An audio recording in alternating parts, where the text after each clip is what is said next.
principles of a healthy system, back to this prairie, it is first diversity. You must have different parts of the system, in a team, in an organization, different people, for example. And the other thing is, always be in communication. Don't let that go. The consistency in the interaction is the second basic order. Without dynamic, no emergent properties. 1 and 2 create self-organization together. What we have done with the act to try to map this, and following one of the most important biological systems in our body, the attachment system, everybody's familiar with the AMQ, and the cybernetical principle of feed forward and feedback, intangible, tangible. We summarize it as how you look at time. These two fundamentals we use to define strategic diversity. How do you relate, being the pattern for this dialogue, and how we think about the future, the past, the intangible and the tangible. And on the vertical axis, when that diversity is in dialogue, we have the consistency. These are the 3 basic patterns we used in measuring organization. And I will show you the patterns, how that looks like. One thing about diversity, we define very precisely cultural diversity versus strategic diversity. When we use the word diversity loosely, generally the most connections are like here, gender, ancestry, social class, and the like. That is important for organizations to interconnect with society, of which you are part of, and if leadership neglects cultural diversity, it will end up probably with an unhappy climate, maybe even social unrest, retention problems, and the like. A whole scale of human resource issues. But we are not talking about that. We're talking about a more fundamental way of diversity, or what we call strategic diversity. How people, how organizations, how departments, units in organizations deal with different, how they think, make decisions, and influence on a very fundamental matter, somewhere on that S-curve that I will discuss soon.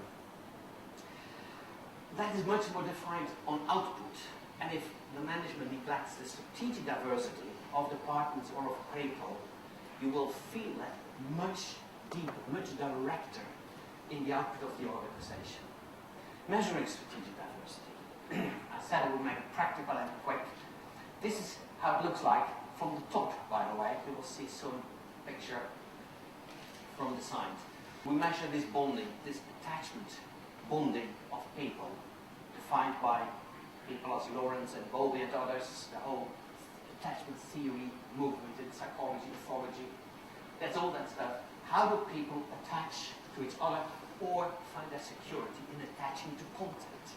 You cannot underestimate how fundamental this bonding is people have and how this defines the security people feel. So if you want to influence the system and influence the bonding, the loyalty, the security of people, one of the main triggers is influencing the human attachment system.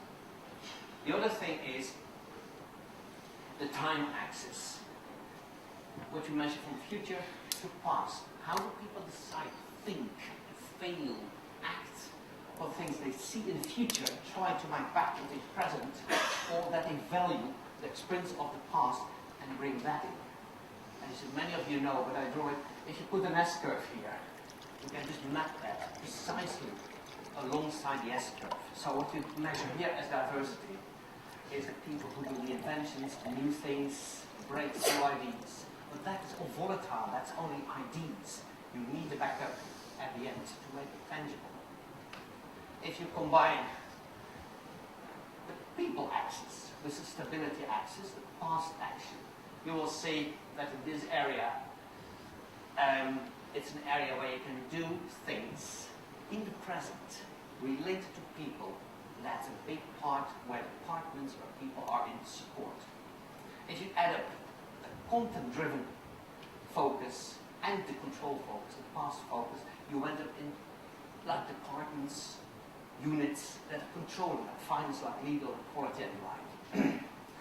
If you add up the future, the exploratory nature of people, and you combine it with content, there you will see departments, units that are innovative on the technology.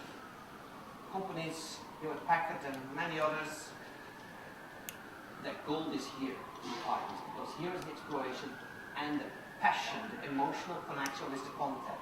And in the end, if you pull the circle,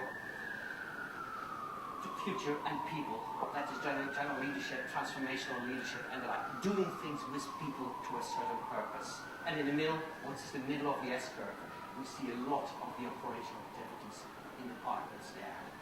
So these are departments, as we will see very soon. I will give a lot of examples in 2 minutes. So I already told you the consistency.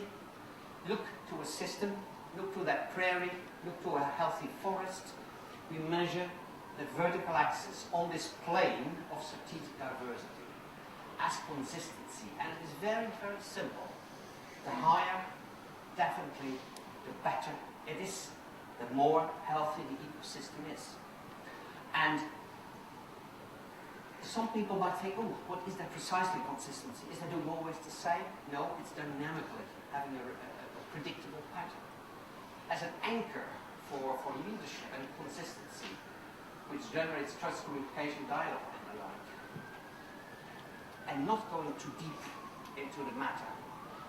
It is what you feel when you raise children. If the parents, you with your partner, you have children, are inconsistent in education, you will see that your children are very insecure. They start manipulating you and the like. It is that consistency we're talking about from the leadership perspective. That pattern has a very deep ecological anchor, and its consistency is going immediately in the attachment system and finding out people feel safe. We fear, as human beings, consistency more, inconsistency. We fear inconsistency more than real danger. Imagine you're a coach and you need to judge your team. Probably you start asking 2 things. Do they trust? Do they communicate? Are they open to each other? Is the spirit okay? And the second one, is it the right mix of people? If you must have a positive on both of those, because if you haven't, all the trust in the world will not make from 11 or 15 defenders a good team. It won't work. And if there's no trust, even the best talents might not achieve what they could achieve. So that is basically the attitude you have when you look to this ActCube, where we have here departments presented. I will show you that in a second, where many people have scored. Look vertically from the front into the 3-dimensional model with these axes, and you see the consistency, you see the fitness, the way they have a dialogue, the way they're open to each other. And look from the top, and you will see sort of the mix in terms of a coach from attackers, midfielders, and defenders. The S-curve again. And if you look to the phases of the S-curve, you see that in the right, departments like research, like development, like business development, management teams, you want them to look to the future. You'll find departments over there, beginning of the curve. Midfielders, operational management, doing a lot of running work, coordinating work and all that stuff. Midfielders, that's the middle, the operational part of the S-curve. And in the top, the defenders backing up the stuff. Finance, quality, legal, support, sales support, all these backup, as important as the attackers. None of them apart will do it. It fits, and so you see in simple terms the S-curve straight in the ActCube, and this is the picture I showed you already. So this, look from the front for the consistency, look from the top for the diversity. What we were doing, we were trying to see the organization as a network. If one person of a table would just take the hands of someone on the other table, they could get a network from the tables. Maybe you could do that. Annika, maybe you could take your hands. Just take your hands. Make a network from the organization. Yeah, that's sort of it. Yeah? Make a network. Oh, okay, there you go. A network. You see, it's developing. Very good. Imagine now, keep your hands for a second fixed, and you see, these are many networks, but there are many, your arm isn't 10 meters long, so that doesn't work. But imagine, you are your financial department, you are your operational department, you are sales, you're not a sales, you're not a regional sales, you're sales support. Yes? That is what we try to see in front of us, to see the departments interconnected, and like an entail, if it is interconnected, we want to see that emergent property arising, because a value chain is running straight through these tables, and it has many different aspects, and when it is somewhere broken, it will have an effect far beyond where it's broken.